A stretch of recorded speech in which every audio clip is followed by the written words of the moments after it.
तो आइए आपको दिखाते हैं कर्नाटक में वोटिंग से पहले फाइनल ओपिनियन पोल। वोटर का मिजाज क्या है, किस तरफ वोटर जाता हुआ दिख रहा है, कौन होगा कर्नाटक का किंग और कौन होगा कर्नाटक का किंग मेकर, देखते हैं। एक नजर डालते हैं फाइनल ओपिनियन पोल पर।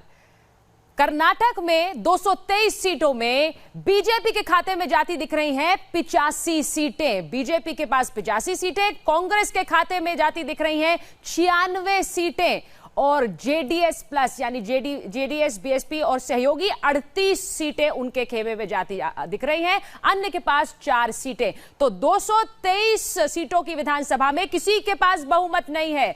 अब आपको वीएमआर का ओपिनियन पोल दिखाते हैं। वीएमआर के हिसाब से बीजेपी के पास 89 सीटें जाएंगी। यहां पर भी बहुमत नहीं है किसी भी पार्टी को। कांग्रेस के पास 91 सीटें जाती नजर आ रही हैं। जेडीएस और सहयोगियों के पास 40 सीटें जा रही हैं। अन्य के खाते में सिर्फ 4 सीटें। तो देखिए किसी को क्लियर बहुमत नहीं मिल रहा है। अब आपको दिखाते हैं कार्वी का ओपिनियन पोल। कार्वी के हिसाब से बीजेपी के खाते में 82 सीटें, वहीं कांग्रेस के खाते में 96 सीटें, यानी कि लीड कांग्रेस को जरूर मिल रही है लेकिन मैजिकल नंबर्स नहीं टच कर पा रही है कांग्रेस भी। जेडीएस और सहयोगी 38 सीटें, जैसा कहा जा रहा है किंग मेकर के रूप में जेडीएस उभर सकती है। अन्य के खाते में 8 सीटें।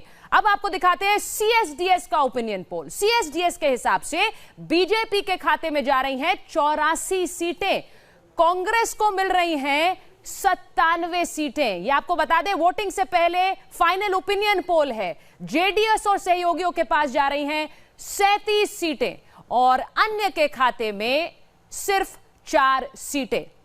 तो हमने आपको दिखाया C4 का ओपिनियन पोल। अब आपको दिखाते हैं बीजेपी के पास 68 सीटें, सबसे ज्यादा सीटें सबसे कम सीटें बीजेपी को C4 के इस ओपिनियन पोल में मिल रही हैं। कांग्रेस को मिल रही हैं 123। तो यहां पर तो कांग्रेस C4 के मुताबिक सरकार बनाती दिख रही है। जेडीएस के खाते में उनके सहयोगियों के साथ 32 सीटें और अन्य के खाते में सिर्फ 1 सीट।